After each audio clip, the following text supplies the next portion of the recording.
Hey, Circuit Breakers, welcome to another episode of Freedom Circuit. I'm Streaming John, and we are 1732 Streaming. If you guys don't mind, if you could give us a follow, I really appreciate it. You can follow us at Streaming John on Facebook and Instagram, and you can also follow us at 1732 Streaming on Rumble, YouTube, and TikTok. And as a reminder, if you happen to be watching on Rumble, and if you're not, you should download the Rumble app. It is absolutely free. There is the Rumble Wallet. It is where you can go and tip your content creators for showing appreciation for their show and, help support the show. And that's where all the funds go if you happen to feel like supporting me. But if not, that's okay. You can also support other creators. They have gamers, live streamers, newscasters, all that good stuff. So yeah, go to Rumble, download the app, and if you feel like it, tip your content creator, and we really do appreciate your support. If you're watching on another platform, you can show your support by going over to Rumble and doing that for us. You can still watch us on YouTube. That's just the best and easiest way to support the content.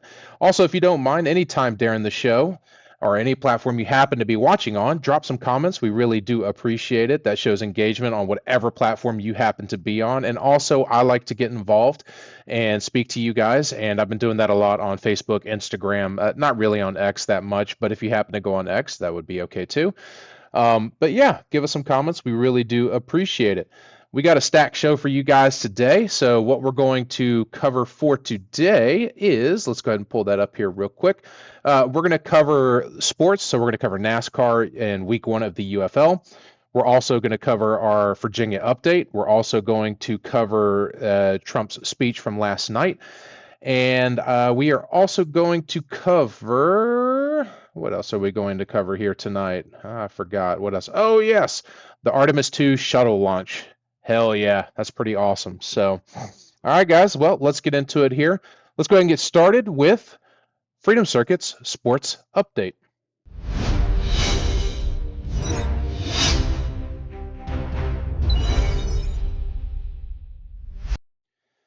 All right, folks, getting started with the sports update here tonight. So we had some really good racing going on this weekend. We raced at Martinsville, which is NASCAR's shortest track in Martinsville, Virginia. If you're not familiar, it is a very short track, and it's a lot of fun, a lot of bumping and grinding going on there. So, yeah, so Martinsville. Let's start with the O'Reilly series. Justin Allgaier put the number 7 in victory lane after a hard-fought race, managing the long green flag runs and tire strategy better than anybody else out there. It was a very good race, by the way. That win keeps him at the top 10. Actually, I think he's at the very top in points right now. We'll look at that in just a second. Keeps him at the top of the O'Reilly standings with a solid cushion over the rest of the field. And it turns up the heat on everybody else, man. He's just getting a commanding lead. So Justin Allgaier, awesome junior motorsports, always doing good things over there. Cup Series. Chase Elliott, man, towards the end there, came out and took the win at the Cookout 400. He beat Denny Hamlin. Denny dominated the race for the most of the race, but he had he missed a gear on a restart, and that really just affected him, and he was unable to get that back there towards the end of the race. Lots of cautions there in that race. It was a good one to watch. Let's see here, and let's go ahead and pull up the top 10 finishers for that day. So first place, Chase Elliott. Second place, Denny Hamlin. Third place, Joey Logano. Fourth place, Ty Gibbs. Ty's doing okay. He's doing good. I think he's staying in the top 10 here. 5, William Byron. 6, Ryan Blaney. Christopher Bell, Austin Cindric, Kyle Larson, and Josh Berry rounding out your top 10. In the O'Reilly series, your top 10s were Justin Allgaier, Corey Day, Sandy Smith, Sheldon Creed, Lee Pullman, Riley Hurst, Kaz Gralla, Austin Hill, Ryan Sieg, and Brent Cruz. And let's see here, the top 10 for current point standings in the Cup, you have Tyler Reddick. He has commanding lead right now still because of all the wins that he's had. I think he's had 4 or 5. I can't remember off the top of my head. Tyler Reddick, Ryan Blaney, Denny Hamlin, I can't talk today. Denny Hamlin in third right now, which is great. Chase Elliott now in fourth with that win. William Byron, Ty Gibbs in sixth, which is awesome. Christopher Bell, Brad Keselowski, Kyle Larson, Christopher Buescher. A lot of the top 10 winners from the last race are in the top 10 for the points. So points are important this season. And then over here in the O'Reilly, you have Justin Allgaier leading the points right now. Jesse Love, Sheldon Creed, Austin Hill, and Carson Cavpool right now. So we're just going to do top 5 for that, guys. All right, and now let's move on to the UFL. UFL had a really good week. Week one is in the books, and it did not disappoint. You had the Birmingham Stallions beat the Louisville Kings. St. Louis Battlehawks took down the DC Defenders. Boo! I'm a DC Defenders fan, but that's okay. It wasn't actually a pretty. It was a pretty good game. DC Defenders right now have the only 4-point field goal in the UFL. So UFL has different rules. They have different ways to get different points. Dallas Renegades beat the Houston Gamblers, which is formerly the San Antonio Brahmas, and Orlando Storm beat Columbus Avatars. Looking ahead at week two, you've got the Defenders at the Aviators on Friday night, Kings at the Storm on Saturday, and the Stallions visiting the Gamblers on Sunday, Battlehawks at Renegades in a Tuesday night game in Dallas. We'll keep an eye on these, and we'll hit them on the next episode on who wins those. So, all right, let's move into the next segment here. And by the way, that was Freedom Circuit's Sports Update.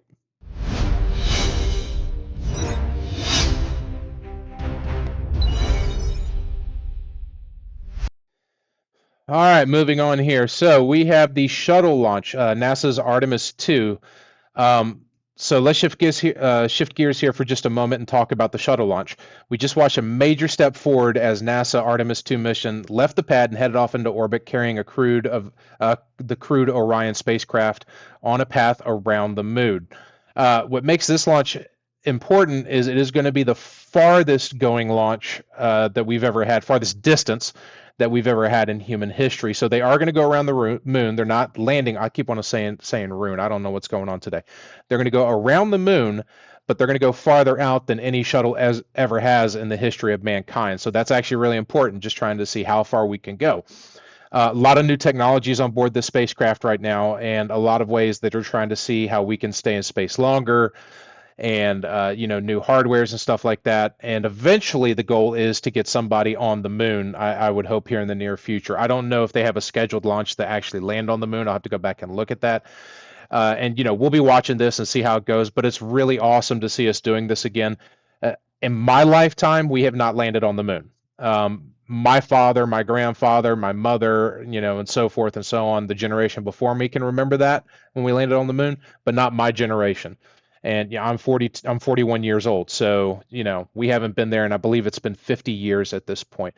But let's pull up the screen here real quick, and let's just watch the launch real quick. I think it's just really cool to see that going on. Let's pull that up here real quick. 4, 3, 2, 1. Booster ignition and liftoff. The crew of Artemis II now bound for the moon. Humanity's next great voyage begins. Good, roll pitch. Roger, roll pitch. Houston now controlling the flight of Integrity on the Artemis II mission around the moon. Integrity, AMT high. AMT high. On time, passing 30 seconds into the flights. Integrity passes the alternate beacon. Target milestone. Mission Control Houston seeing good performance on the 4 main engines. Space Launch System core stage. Integrity, 3 miles in altitude. Traveling more than 1,200 miles per hour.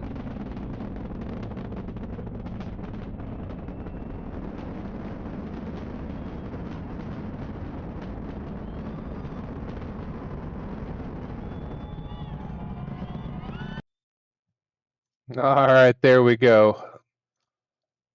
Artemis II on its way into history, which is so awesome. I mean, I think that's cool. I mean, we should have never really abandoned the space program, to be honest with you. I don't know why we did. It's ridiculous, but I'm glad to see it going on again. I mean, that is just kick ass. I love seeing that happening again. My kid is probably going to get to see someone land on the moon, and hopefully, me and my kid will see somebody, a man land on Mars. That would be freaking awesome. And this is the whole point of this, man. Exploration, learning, about the solar system and all that good stuff. So yeah, drop some comments, guys. If you happen to watch that live, I thought it was just super cool. And we'll keep an eye on that, and we'll update as things go on, see if anything interesting comes out of that, and any maybe future space launches and stuff like that. So that's it for the shuttle launch out of NASA. We're going to move on to our regular segment of Freedom Circuit's Virginia Update.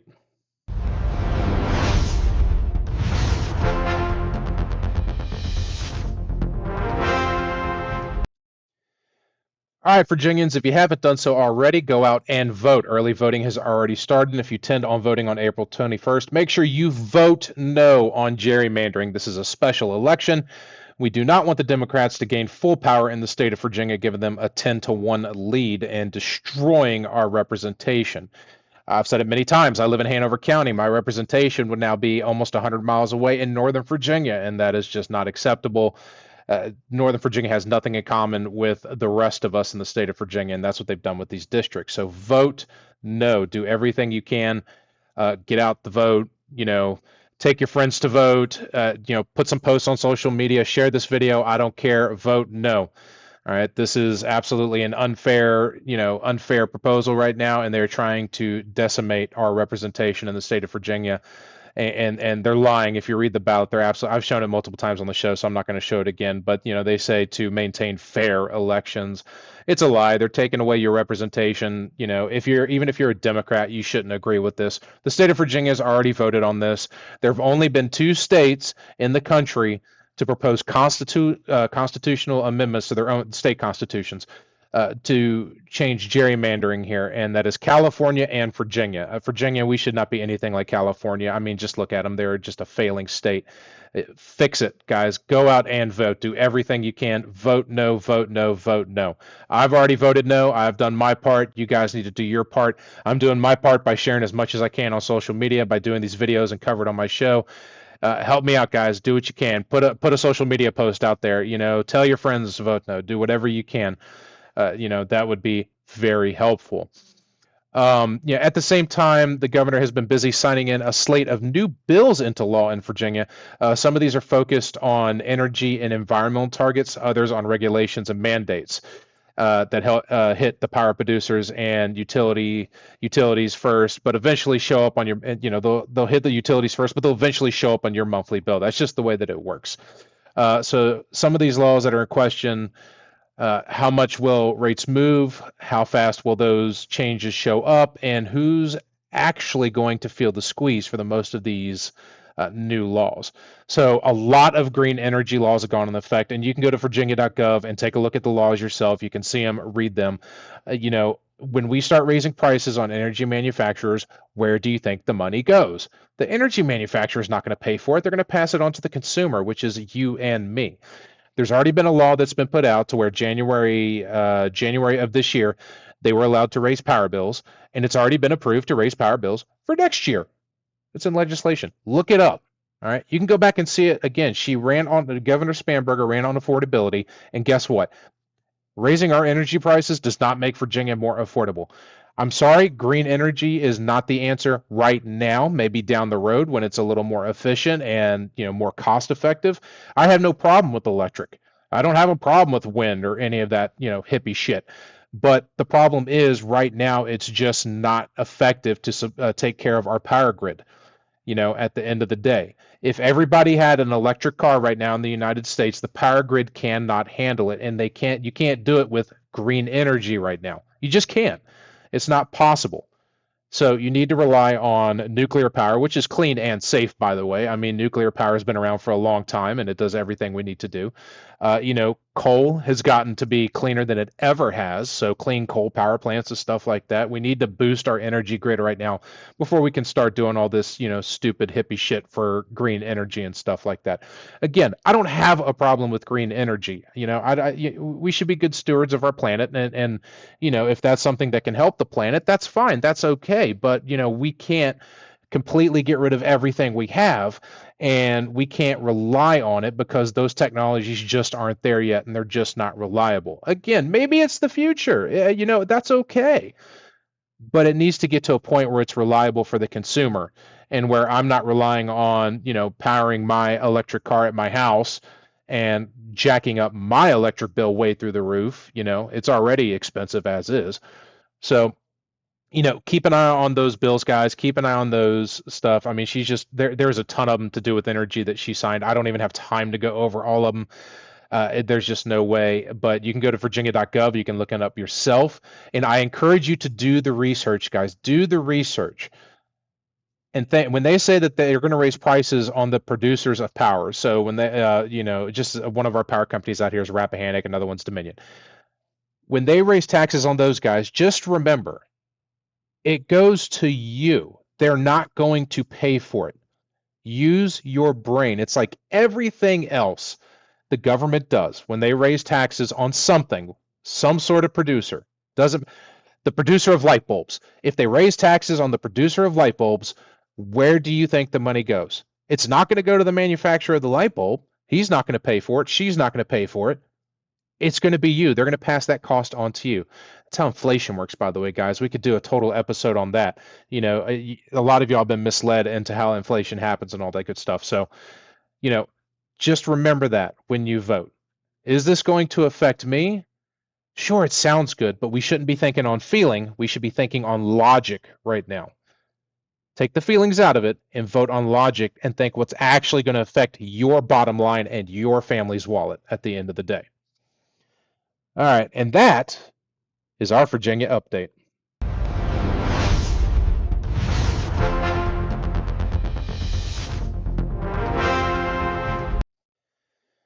All right, and finally for tonight, to wrap things up, we've got to talk about the president's latest address. So I did watch it. It's about an 18-minute speech, so if you have a chance, go back and watch it. He touches a lot on how the military objectives that they have set forth for this administration are just about 100% complete. He made statements such as that their military is completely decimated, their Navy does not exist anymore, their Air Force is almost non-existent, their missile capabilities no longer exist for the most part. They're still there, but they've destroyed most of their missile bases. Their drones have been near destroyed. He talked a lot about how this was just one of the best military operations in history. Just think about it, guys. In less than 30 days, we just about wiped out an entire military without breaking a sweat. Now, yes, there were American lives that were lost, and that is extremely sad. That is just the way war is. You know, I'm not saying that their lives don't mean anything, because they do. They were patriots and they died for their country, and they should be treated as such. But if you go back and look at statistics, wars typically have way more loss of life. This just shows how effective the United States is and how it can be at waging war on countries that want to do us harm.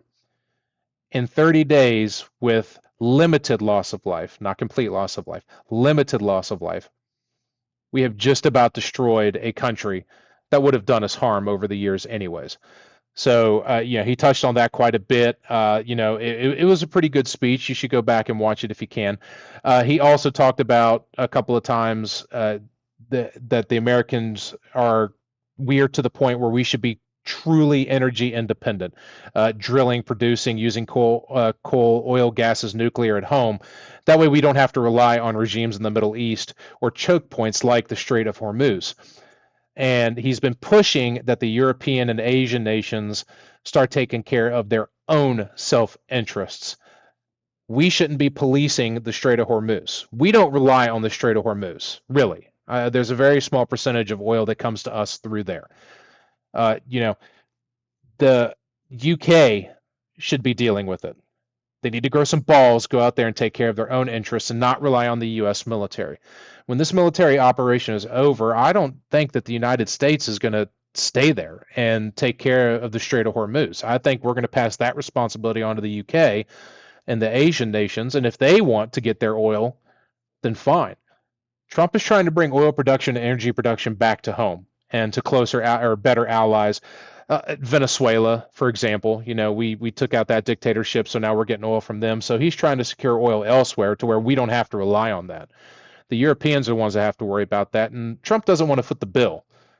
And he shouldn't. We shouldn't be footing the bill for something that's not really our problem at the end of the day. So he talked about that. He also congratulated NASA for this shuttle launch. It was just a good speech all around. Go back and watch it, guys. You know, I believe that fuel prices will stabilize. You know, I would say within a couple of months at the most, maybe 30 days. I don't know. And I could be wrong. I'm not an analyst. But as this war starts to wind down and our objectives are complete, I think you're going to see the market start to stabilize again and shoot right back up to where it was before the war. Unfortunately, war, this is what happens, right? When you have war. And this war had to take place. The Iranians were on their way to getting nuclear weapons, and they would scream death to America. They have been for 43 years. They've killed thousands of Americans over time. I believe the number is I can't remember if it's 2 or 3,000, for the last 43 years. Something had to be done. And they were close to having nuclear weapons. If they would have gotten nuclear weapons, God knows what would have happened. Launched at Israel, launched at us, or something like that. This was a necessary war. Somebody asked me at work the other day, they said, why are we at war with Iran? That's a fair question, right? That is an absolute fair question. I responded back with, how long has Iran been at war with us? 43 years. 43 years. And we just finally got a president that was willing to do something about it. And as they eked closer to having a nuclear weapon, the administration was determined to make sure that didn't happen, securing and protecting American lives and that of our allies and non-allies. Iran was an unstable regime. They were absolutely nuts. God knows what they would have done. Obviously, they would have come after America and Israel, right? Death to Israel, death to America, those jackasses. But yeah, so go back and watch it if you have a chance. It's about 18 minutes. I recommend it. It's not a very long speech, but it's a very informative speech. And there's a lot of good information there for you guys, to figure out for yourselves. Politics, average politics for the average guy. That's my shtick, right? And that's how I do some of this stuff is I go back, I watch these materials. I look up online and stuff like that. So I encourage you to do it yourself so you can be a little more informed as well. All right, guys. Well, that's it. That's what I have for the show. If you don't mind, if you happen to be following us on any of our platforms, you can follow us at at Streaming John on Facebook and Instagram. And you can also follow us at 1732 Streaming on Rumble, YouTube, and TikTok. And also, if you don't mind, you could drop some comments wherever you happen to be following. So that shows engagement on all platforms, and I really do appreciate it. I try to engage with you guys. I do a lot of engagement across all platforms.